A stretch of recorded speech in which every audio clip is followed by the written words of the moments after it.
اللهم صل على سيدنا محمد يا رب صل وسلم دائما ابدا على حبيبي. تو قرآن میں یہ جو آتا ہے نا کہ ایمان بڑھتا ہے ایمان گھٹتا ہے، امام حنیفہ کہتے ہیں اس سے مراد ہے ایمان کی کیفیات کا بڑھنا. اصل ایمان 100% یقین کا نام ہے، اگر وہ گھٹا تو 99% ہو جائے گا، اور 99% کا مطلب شک پیدا ہو گیا ہے. شک کی وجہ سے انسان اسلام سے خارج ہو جاتا ہے. آپ کو اللہ رسول پر ایمان 100% رکھنا ہے، اس میں اگر شک پیدا ہو گیا تو پھر یہ ایمان نہیں ہے. کیفیات بڑھتی بھی ہیں گھٹتی بھی ہیں. یہ جو قرآن کہہ رہا ہے ایمان بڑھتا ہے، ایمان سے مراد ہے ایمان کی کیفیات بڑھتی ہیں، اصل ایمان نہیں بڑھتا. اس کی مثال ایسے ہے، آپ کو 10 آدمیوں نے آ کے بتایا کہ اللہ نہ کرے خدا نہ خواستہ فلاں جگہ پہ بم پھٹائے اور لاشیں بکھری ہوئی ہیں، آپ یقین کر لو گے 100%. اس لیے کہ 1 نہیں 2 نہیں 3 نہیں 4 نہیں 5 نہیں 6 نہیں 7 نہیں 8 نہیں 9 نہیں 10 آدمی بیان کر رہے ہیں، 10 کے 10 جھوٹے نہیں ہو سکتے. آپ قسم اٹھا سکو گے بھائی بم پھٹائے، 100% یقین ہو گیا آپ. اور آپ کو تھوڑا سی گھبراہٹ بھی ہوگی، یار کیا منظر ہوگا، لاشیں بکھری ہوئی ہیں، یہ ہیں وہ ہیں. لیکن جو لوگ اس موقع پہ اپنی آنکھوں سے دیکھ رہے ہوں گے ان کو بھی 100% یقین ہوگا.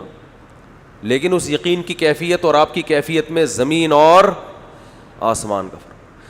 وہ جو اپنی آنکھوں سے دیکھ رہے ہوں گے آئندہ بم کا نام سن کے بھی بے ہوش ہو جائیں گے وہ.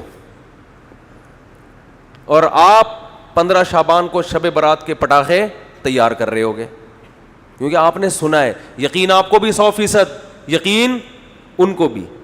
ہمیں بھی 100% یقین ہے جنت برحق، جہنم برحق، اللہ بھی ہے، رسول بھی ہے، قبر کا عذاب بھی ہے. دیکھا نہیں ہے، وہ کیفیات نہیں بنتی جو نماز میں ہونی چاہیے اس ایمان کی بیس پہ. وہ جنت کی لالچ پیدا نہیں ہوتی.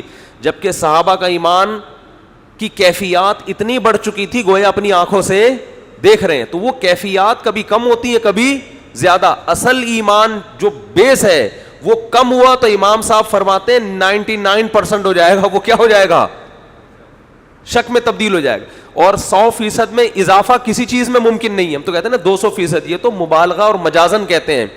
100% کا مطلب کسی چیز کو 100 فرض کر لیں تو اس میں 100، اب اس میں اضافہ ہو سکتا ہے 101. کیا ہو گیا بھائی، 100% میں ہم کہتے ہیں 101%. یہ جملہ اصولی اعتبار سے غلط ہے. یہ جملہ اصولی اعتبار سے 101%، فی کہتے ہیں میں، صد کہتے ہیں 100. یہ 100% بھی عجیب ہی لفظ ہے اردو کا. 100 کا لفظ اردو سے لے لیا، فی کا لفظ عربی سے لے لیا، صد فارسی سے لے لیا ہے. بھائی اردو بھی عجیب زبان ہے نا، کبھی کہاں سے کوئی لفظ لے رہی ہے کبھی کہاں سے کوئی لفظ لے رہی ہے. تو 100%، 101% کا لفظ ہی غلط ہے، اس لیے کہ فیصد کا مطلب 100 میں 101، تو 100 میں 101 تو ٹھک ہی نہیں سکتے، گھس ہی نہیں سکتے.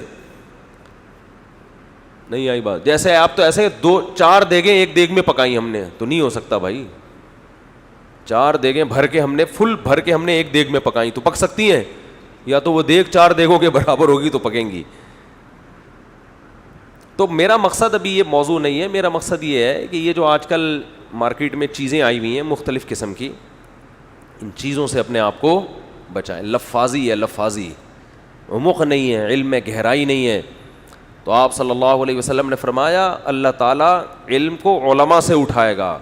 افراد اٹھنا شروع ہو جائیں گے قرآن و سنت کو ڈیفائن کرنے والے، پھر پبلک گمراہ ہونا شروع ہوگی. پھر آپ نے فرمایا لوگ جاہلوں کو اپنا سردار بنا لیں گے، بابا بنائیں گے جاہلوں کو، اور کہیں گے ہمارا کوئی بابا نہیں ہے. حالانکہ تم نے علماء کو چھوڑ کر کس کو بابا بنا لیا، جو عالم ہی نہیں ہے. ان کو بابے بناؤ گے، کوئی پروفیسروں کو بنائے گا، کوئی جو ہے نا ڈاکٹروں کو بنائے گا. کوئی ایک صدر تھے ریٹائر ہوتے ہی تفسیر لکھ دی انہوں نے. ابے بھائی تمہارا کیا کام ہے تفسیر لکھنے کا. کل میری ایک عالم سے بحث ہوئی کورونا پہ نا، وہ بڑی بحث کر رہے تھے کورونا. میں نے کہا دیکھیں یہ آپ کا ٹاپک نہیں ہے کورونا، یہ ڈاکٹروں کا ٹاپک ہے. یہ ڈاکٹروں کا ٹاپک ہے، ویکسین لگانی چاہیے کہ نہیں لگانی چاہیے، کورونا پھیل رہا ہے کہ نہیں پھیل رہا ہے. یہ کس کا ٹاپک ہے؟ تو کیوں آپ ڈاکٹروں کی فیلڈ میں آپ بولتے ہیں بھائی مجھے نہیں پتا. ہماری قوم کے ساتھ بہت بڑا مسئلہ یہ ہے کہ یہ کہنا کہ مجھے علم نہیں ہے, اس سے ہمیں معذرت کے ساتھ موت آ رہی ہوتی ہے. معذرت کے ساتھ, تھوڑا سخت جملہ ہے, ایسا لگتا ہے جیسے میری بے عزتی ہو جائے گی اگر میں نے کہہ دیا مجھے معلوم نہیں ہے. ایسا لگتا ہے میں معاشرے میں ذلیل 2 ٹکے کا آدمی نہیں رہوں گا اگر میں نے کہہ دیا مجھے معلوم نہیں ہے. میرے رشتے آنا بند ہو جائیں گے, لوگ یہ سمجھتے ہیں. لوگ میری عزت کرنا چھوڑ دیں گے اگر میں نے یہ کہہ دیا کہ مجھے معلوم نہیں ہے. یاد رکھو علم شروع وہاں سے ہوتا ہے جب آپ کہو مجھے معلوم, بولو نہیں ہے. علم تو یہاں سے شروع ہوتا ہے. اگر آپ کو پہلے سے ہی پتا ہے تو سیکھو گے کب؟ آپ پھر کب سیکھو گے بھائی؟ آپ سیکھتا وہی ہے جس کا اپنے بارے میں گمان ہے کہ مجھے نہیں آتا. ایک آدمی بچے کو سائیکل چلانی نہیں آتی, وہ ابا سے کہتا ہے نا سکھاؤ. اگر ابا کہیں کہ تجھے آتی ہے, وہ کہے ہاں آتی ہے, ابا سکھائے گا اس کو؟ کوئی بھی نہیں سکھائے گا. بولا آتی ہے تو چلا پھر ٹھیک ہے نا. تو یہ کہنے میں میرے بھائی کوئی حرج نہیں ہے کہ آئی ڈونٹ نو. انگلش میں بول دیا کرو, اس سے یہ پتہ چل جائے گا انگلش کم از کم مجھے آتی ہے. تو یہ بڑا عیب ہے. تو آج کل گمراہ لوگوں میں ایک بڑا فالٹ یہ کہ یہ کہنا کہ مجھے نہیں پتا, یہ بڑا مسئلہ ہے. دوسری بات یہ کہ گمراہ لوگوں میں ایک اور چیز کامن ہے, یہ کہتے ہیں سب کو سنو. میں کیا کہتا ہوں, ہم کیا کہتے ہیں, سب کو نہیں سنو. آپ کو تمیز نہیں ہے کہ صحیح کون ہے غلط کون ہے. کچھ معیار تو ایسے ہیں جس سے آپ کو صحیح غلط کا پتہ چلے گا. جیسے ڈاکٹر کے بارے میں آپ دیکھنا چاہتے ہیں صحیح کون ہے غلط کون ہے, تو کچھ تو اللہ نے سینس دی ہے نا. اس کے بعد جب ایک پر اعتماد ہونا کہ یہ صحیح ہے تو اہل حق کو سنو. پھر جب جس کے بارے میں آپ کا غالب گمان ہو کہ یہ اہل حق. گمراہ لوگوں کو مت سنو. گمراہ کا مطلب جو امت کے اجماعی مسائل سے آپ کو ہٹا رہے ہیں, جو اجماعی امت سے ہٹا رہے ہیں, وہ تو گمراہ ہے نا, ان کو مت سنو. تو یہ پتہ ہے ہمیں کیا کہتے ہیں, یہ لوگ شخصیت پرست ہیں, یہ اپنی دکانیں چلانا چاہ رہے ہیں, یہ ہر ایک کے پاس جانے سے روک رہے ہیں کیونکہ وہاں حق مل جائے گا اور ان کی دکانیں بند ہو جائیں گی, لہذا ہر ایک کو سنو. دعویٰ کرتے ہیں ہر ایک کو سنو, مگر سننے ہر ایک کو نہیں دیتے. اس کی دلیل یہ ہے کہ آپ ان لوگوں کے کلپ کے نیچے شیئر کر لیں, اس کے جواب میں کوئی کلپ, فوراً وہاں سے اڑا دیں گے یہ اس کلپ کو. نہیں آ رہی سمجھ میں.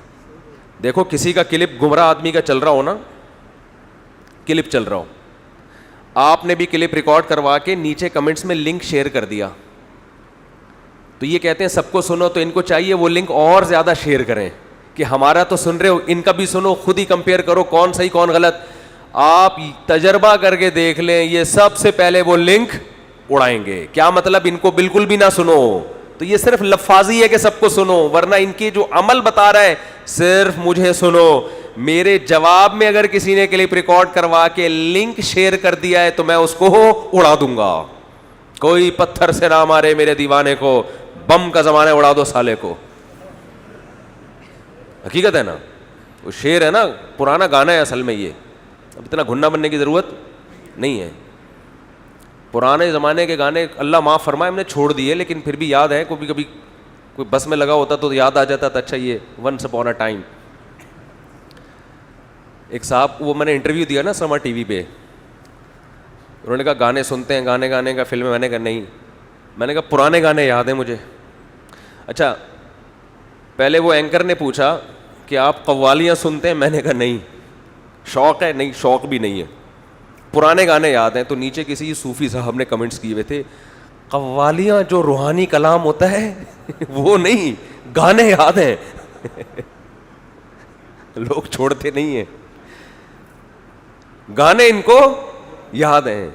بھائی تو بھائی ہم تو نہ قوالیاں سن رہے ہیں نہ گانے سن رہے ہیں, لیکن تو پرانے تھے نا, تو پرانے میں ہم قوالیاں نہیں سنتے تھے, اللہ معاف فرمائے, گانے بھی نہیں سنتے تھے, لیکن جو پڑ جاتے تھے کان میں یاد رہ جاتے تھے, تو وہ یاد رہ گئے. کوئی پتھر سے نہ مارے میرے دیوانے کو. پہلے زمانے کی شاعری میں یہی تھا نا, پتھر سے, پتہ نہیں اس کا پہلا مصرع کیا ہے, جو بھی ہے. وہ تو اصل میں محبوبہ یہ کہہ رہی ہے میرے دیوانے کا خیال کرو, پتھر وتھر سے بیچارے کو نہ مارو. پرانے زمانے کی معشوقاؤں کا یہی حساب ہوتا تھا کہ بھائی شادی ہو رہی ہے نہیں ہو رہی, لیکن اس عشق کی قدر تو کرو نا, کم از کم اس کو پتھر سے نہ مارو. تو شاعر نے بڑا ٹائٹ کام کیا, اس زمانے کے حساب سے اس کو چینج کر دیا ہے. اس زمانے کی معشوقہ اگر آپ کو عشق ہے اور اس کو نہیں ہے پھر بھی نہیں کرے گی, وہ کہے گی جب مجھے نہیں ہے تو بم کا زمانہ ہے اڑا دو سالے کو, جان چھوٹے اس سے. تو یہ بڑا اچھی عکاسی کی ہے. تو یہ لوگ بھی باتیں کرتے ہیں جی, نہیں پورا جملہ یاد کہہ رہے ہیں حسن حاضر ہے سزا پانے کو, یعنی محبوبہ کا مطلب یہ تھا کہ میرے حسن کی وجہ سے عاشق ہوا ہے, اس کا قصور نہیں ہے. یہی کہنا چاہ رہے ہیں نا, شکریہ آپ کا. تو لیکن شاعری دیکھو کتنی خاندانی ہے یار.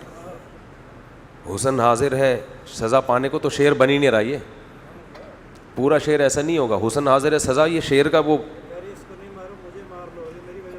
اچھا اچھا اچھا, یہ تو تشریح ہو گئی, شعر تھوڑی ہے. کہہ رہے ہیں اس کو نہیں مارو مجھے مارو, میری وجہ سے ایسا ہو رہا ہے. رپورٹ ہے یہ تو عاشق کے بارے میں رپورٹ پیش ہو رہی ہے, یہ شعر تھوڑی ہے. اچھا خیر, تو کہتے ہیں سب کو سنو سب کو سنو. جب ہم لنک شیئر کرتے ہیں, چلو جی محترم نے یہ جواب دیا ہے تو آپ سب کو سنو, لنک یہ بھی شیئر کرنا چاہیے, تو وہ اڑا دیتے ہیں, اس کو نہیں سنو. اس کا مطلب یہی ہوا نا, صرف مجھے کو سنو. تو لفاظی ہے, جیسے علاج ڈاکٹروں سے کروایا جاتا ہے, اسی لیے اسی طرح دین کا علم کس سے حاصل کیا جاتا ہے؟ علماء سے حاصل کیا جاتا ہے. اب آپ کہہ سکتے ہیں علماء میں 2 نمبر بھی ہیں, تو ڈاکٹر میں بھی 2 نمبر ہیں, تو جو حل وہاں ہے وہ یہاں ہے. یہ تھوڑی کہ ایک آدمی کو پنچر لگانے میں 2 نمبر ہی کرتا ہے, تو اب آپ ڈاکٹروں سے سائیکل کا پنچر لگوانا شروع کر دیں. نااہل سے تو کبھی کوئی کام کیا ہی نہیں جائے گا, اس سے تو کبھی بھی نہیں لیا جائے گا. اگر ایک فیلڈ میں 2 نمبر ہیں تو اس میں 1 نمبر تلاش کیا جائے گا.